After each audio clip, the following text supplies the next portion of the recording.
আমন্ত্রণ সংবাদ রাতে, সাথে আছি Bipasha Chakraborty.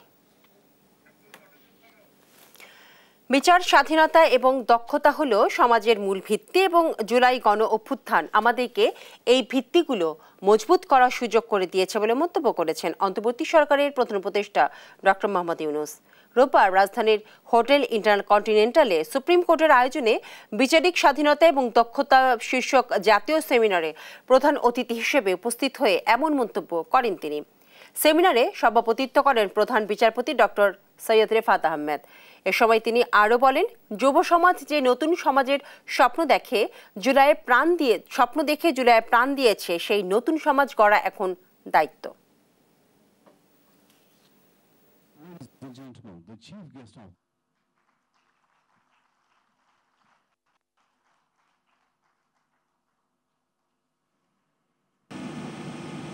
Judicial independence and efficiency. These three words define the foundation of the society. Our young people define their aspirations with their blood. It is our job to make their dream come true, the dream of creating new Bangladesh. This is what we are talking about. প্রধানমন্ত্রীর মেয়াদ নিয়ে এখনো ঐক্যমত্যে পৌঁছতে পারেনি রাজনৈতিক দলগুলো। কোনো ব্যক্তি 10 বছরের বেশি প্রধানমন্ত্রীর দায়িত্ব পালন করতে পারবেন না, এমন প্রস্তাবে একমত জামায়াত, এনসিপি সহ বেশ কয়েকটি দল। তবে এই নিয়ে আপত্তি জানিয়ে সংস্কারের অন্যান্য ইস্যু প্রধানমন্ত্রীর দায়িত্ব সম্পর্কিত হওয়ায় এনসিসি দ্বিকক্ষ বিশিষ্ট সংসদ নিয়ে ঐক্য গড়তে প্যাকেজ আলোচনার প্রস্তাব দিয়েছে বিএনপি। আরও জানাচ্ছেন সাইফুল রিপন। রোববার সকালে ফরেন সার্ভিস একাডেমি মিলনায়তনে দ্বিতীয় ধাপে জাতীয় ঐকমত্য কমিশনের 5ম দিনের বৈঠকে অংশ নেন বিভিন্ন রাজনৈতিক দলের নেতারা। মধ্যাহ্ন বিরতি পর্যন্ত এক ব্যক্তি সর্বোচ্চ কতবার প্রধানমন্ত্রী হতে পারবেন তা নিয়ে মতামত তুলে ধরেন তারা। এক পর্যায়ে কেউ 10 বছরের বেশি প্রধানমন্ত্রীর দায়িত্ব পালন করতে পারবেন না, এমন প্রস্তাব আসে বেশ কয়েকটি দল থেকে। মেয়াদ এবং বার নিয়ে একটা বিতর্ক ছিল, সে আলোচনাটা কিছুটা আমরা সমাধান করে কাছে এসেছি। সর্বোচ্চ 10 বছর তিনি এই দায়িত্বটা তিনি পালন করবেন। দলের নিজস্ব ফোরামে আলোচনা করা এবং দলগুলোর পারস্পরিকভাবে আলাপ আলোচনার মধ্য দিয়ে যথাসম্ভব ঐকমত্যে পৌঁছানোর চেষ্টা করা এবং 2 দিন গ্যাপ দিয়ে আগামী বুধবারে হয়তো আবারও আলোচনায় বসা এবং এইসব প্রশ্নগুলোতে চূড়ান্ত সিদ্ধান্তের জায়গায় আসা, সেই বিষয়ে আসার জন্য এক ধরনের সিদ্ধান্ত হয়েছে। প্রস্তাবের পক্ষে নিজেদের অবস্থান জানায় জামায়াতে ইসলামী ও জাতীয় নাগরিক পার্টি। জীবনে in the whole lifetime যে কোনো ব্যক্তি 10 বছর ম্যাক্সিমাম প্রাইম মিনিস্টার হিসেবে দায়িত্ব পালন করতে পারবেন, এটা যতবারই হোক। আমাদের 5 ইয়ার্স টার্ম ন্যাচারাল ওয়েতে এটা 2 বার হয়, সুতরাং 2 বারের বেশি পরিপূর্ণ টার্মস যদি পূরণ করেন তাহলে কেউ প্রধানমন্ত্রী হতে পারবেন না। দুনিয়ার বহু দেশে নজির আছে এবং বাংলাদেশের জন্য এটা আমরা অত্যন্ত জরুরি মনে করি। যেই সাংবিধানিক প্রতিষ্ঠানগুলো প্রধানমন্ত্রী বা এক্সিকিউটিভকে অ্যাকাউন্টেবল করার কথা, তাদের নিয়োগের ক্ষেত্রে তো প্রধানমন্ত্রীর যদি হাত না থাকে সেক্ষেত্রে ক্ষমতাটা কমে না, বরং ওই জায়গার ওই জুরিসডিকশনটা থাকারই কথা। তবে এ নিয়ে আপত্তি বিএনপির। দলীয় ফোরামে আলোচনা হবে জানিয়ে দলটির স্থায়ী কমিটির সদস্য সালাউদ্দিন আহমদ বলেন, ন্যূনতম ঐকমত্য হলে রাজনীতিকদের ওপর জনগণের আস্থা বাড়বে। যদি হাউস এটা ডিসাইড হয় সেটা আমাকে আমার দলীয় ফোরামে আলোচনা করতে হবে, কিন্তু এর সাথে আমি কয়েকটা বিষয় বলেছি যে প্রধানমন্ত্রীত্বের মেয়াদ যদি এখানে আপনারা নির্ধারণ করে একমতে আসেন, তবে তার সাথে এনসিসির আলাপটা একই সাথে আনতে হবে। ন্যাশনাল কনস্টিটিউশন কাউন্সিলের যদি প্রধানমন্ত্রীর এখতিয়ারভুক্ত সমস্ত জিনিস যদি একটা অথরিটি পাওয়ার ফাংশন দিয়ে এনসিসি গঠন করা হয়, তার সাথে আমরা একমত হতে পারবো না। রাষ্ট্র পরিচালনার মূলনীতি নিয়েও মতামত তুলে ধরেন রাজনৈতিক দলগুলো। 2 দিনের বিরতি দিয়ে বুধবার আবারও আলোচনায় বসবে জাতীয় ঐকমত্য কমিশন। সাইফুল রিপন, দেশ টিভি, ঢাকা। রাজধানীর উত্তরা থেকে সাবেক প্রধান নির্বাচন commissioner CEC K M Nurul Nurul হুদাকে গ্রেফতার করেছে পুলিশ। রোববার সন্ধ্যায় তাকে উত্তরা পশ্চিম থানায় নেওয়া হয়। এর আগে সকালে শেরেবাংলা নগর থানায় দশম, একাদশ এবং দ্বাদশ সংসদ নির্বাচন পরিচালনাকারী কাজী রকিবউদ্দিন আহমেদকে KM নুরুল হুদা এবং কাজী হাবিবুল আওয়াল কমিশনের বিরুদ্ধে মামলা করে বিএনপি।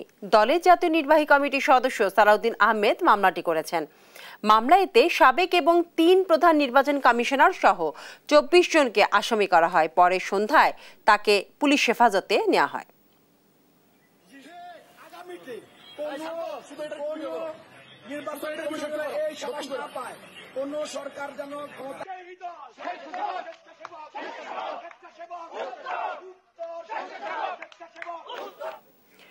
$756,71,71,000 টাকার আন্তর্জাতিক মানের কন্টেইনার পোর্ট নির্মাণের রূপরেখা যাচাইয়ে মুন্সিগঞ্জের শিমুলিয়া ঘাট পরিদর্শন করেছে 5 উপদেষ্টার একটি প্রতিনিধি দল। রোববার বিকেলে শিমুলিয়া ড্রেজার বেইজের সম্মেলন কক্ষে 1.5 ঘন্টার দীর্ঘ বৈঠক শেষে সাংবাদিকদের ব্রিফ করে নৌ উপদেষ্টা সাখাওয়াত হোসেন। এ সময় তিনি জানান, শিমুলিয়া কন্টেইনার পোর্ট ছাড়াও 45,60,00,000 টাকা ব্যয়ে ইকো রিভার পোর্ট নির্মাণেরও পরিকল্পনা রয়েছে। সুবিদ সরকার সুমনের তথ্য এবং ছবিতে জানাচ্ছেন অঙ্কন চৌধুরী। পদ্মা সেতু চালুর পর এক সময়ের ব্যস্ততম শিমুলিয়া ঘাট গত 3 বছর ধরে নিস্তব্ধতায় আচ্ছন্ন। তবে এবার সেই ঘাটেই ফিরেছে প্রাণচাঞ্চল্য। রোববার বিকেলে 3:15টায় শিমুলিয়া ড্রেজার বেইজ সম্মেলন কক্ষে 5টি গুরুত্বপূর্ণ মন্ত্রণালয়ের উপদেষ্টারা এক বিশেষ বৈঠকে বসেন। আধুনিক আন্তর্জাতিক মানের নৌবন্দর নির্মাণ এবং শিমুলিয়ায় ঘাট আধুনিকায়নের রূপরেখা নিয়ে হয় এই বৈঠক। বৈঠক শেষে ঘাট পরিদর্শন করে বিকেলে সাংবাদিকদের সঙ্গে কথা বলেন নৌ উপদেষ্টা সাখাওয়াত হোসেন। তিনি জানান, শিমুলিয়ায় গড়ে তোলা হবে একটি আধুনিক কন্টেইনার পোর্ট, যা নৌ পরিবহন খাতে নতুন দিগন্ত খুলে দেবে। যেহেতু এটা অ্যাডপ্ট আছে, এটা আমি আমার চেয়ারম্যানকে বলেছি যে ডিপিপি করে যত তাড়াতাড়ি সম্ভব পুরো প্রজেক্টটাকে যাতে আমরা পাস করা যেতে পারি। ঘাট রক্ষায় পদ্মা সেতু শাসন ও নদী খনন নিয়ে কথা বলেন পানি সম্পদ উপদেষ্টা সৈয়দ রেজওয়ানা হাসান। আমরা আজকে এসেছিলাম যে এখানে কিছু জায়গা আছে এখানে সেখানে পড়া, সেগুলো যে বেদখল না হয়ে যায়, কোনোভাবে সৌন্দর্যটা বাড়িয়ে মানুষকে পদ্মার কাছে নিয়ে আসা যায়। 29.13 একর আয়তনের এই প্রকল্প বাস্তবায়নে সময় ধরা হয়েছে 3 বছর। তবে কবে নাগাদ এই প্রকল্পের কাজ শুরু হবে তা এখনো নির্ধারণ করা হয়নি। নিউজ ডেস্ক, দেশ টিভি। জুলাই সনদ বাস্তবায়ন এবং আহত শিক্ষার্থীদের উন্নত চিকিৎসা প্রদান সহ 5 দফা দাবিতে বরিশালে সংবাদ সম্মেলন করেছে বৈষম্য বিরোধী ছাত্র আন্দোলন। রোববার সকাল 11:30টার দিকে বরিশাল প্রেস ক্লাবে সমসাময়িক বিষয় নিয়ে সংবাদ সম্মেলনের আয়োজন করে বৈষম্য বিরোধী ছাত্র আন্দোলন জেলা কমিটি। এ সময় লিখিত বক্তব্য পাঠ করেন জেলা কমিটির আহ্বায়ক সাব্বির হোসেন সোহাগ।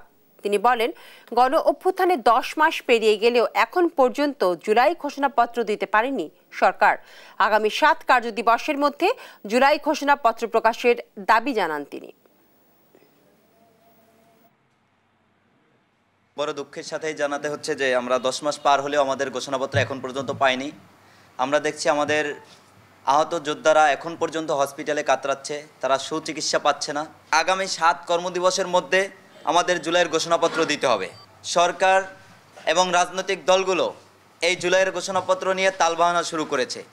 তারা সময় নিচ্ছে, 1 মাস সময় নিচ্ছে, 15 দিন সময় নিচ্ছে যে জুলাই আগস্ট এভাবে, কিন্তু আমরা আর তালবাহানা দেখতে চাই না। গেল 24 ঘন্টায় করোনা আক্রান্ত হয়ে 5 জনের মৃত্যু হয়েছে। এই সময় আক্রান্ত হয়েছে 35 জন। রোববার স্বাস্থ্য অধিদপ্তরের এক প্রেস বিজ্ঞপ্তিতে এই তথ্য জানানো হয়। গেল 3 বছরের মধ্যে একদিনে সর্বোচ্চ মৃত্যুর ঘটনা এটি। সর্বশেষ 2022 সালের 18 অক্টোবর 6 জনের মৃত্যু হয়েছিল। আক্রান্তদের মধ্যে অধিকাংশের বয়স ছিল 50 বছরের বেশি। মৃতদের মধ্যে একটি শিশুও ছিল।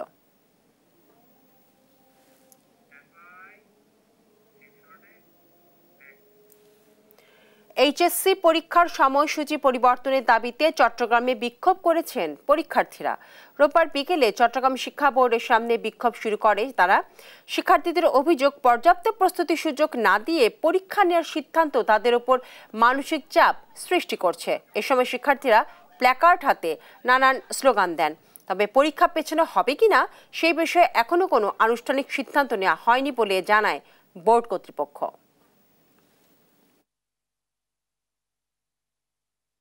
আন্দোলনের কারণে বিভিন্ন কারণে আমাদের বিভিন্ন সময়গুলো লস গেছে, আমরা বিভিন্ন কাজ করছি, তখন সরকার আমাদেরকে বলছে, সাধুবাদ জানাইছে কাজগুলো করে যাও তোমরা, তখন বলা নাই ফিরে যাও বাসায় ফিরে যাও। তো পরবর্তীতে যখন এখন সময়টা আসছে আমাদের হাতে সময় নেই, আমরা প্রিপারেশন নিতে পারি নাই। তো পরবর্তী আমরা যদি পরীক্ষা দিই, যদি এখন এই অবস্থায় পরীক্ষা দিই, হবে কি অহরহ ফেল আসবে। পরীক্ষা পিছানোর যে দাবিটা সেটা আমরা মোটামুটি তোমাদের কথাটা আমরা আমাদের আন্তঃবোর্ডে আলোচনা করে আমরা কিন্তু মন্ত্রণালয়কে অবহিত করেছি। এখন পরীক্ষা পিছানো বা এই পরীক্ষা সংক্রান্ত কোনো সিদ্ধান্ত যদি নিতে হয় সেটা কিন্তু মন্ত্রণালয় নেবে। এই ছিল এখনকার সংবাদরাত। পরের বুলেটিন দেখার আমন্ত্রণ রইল।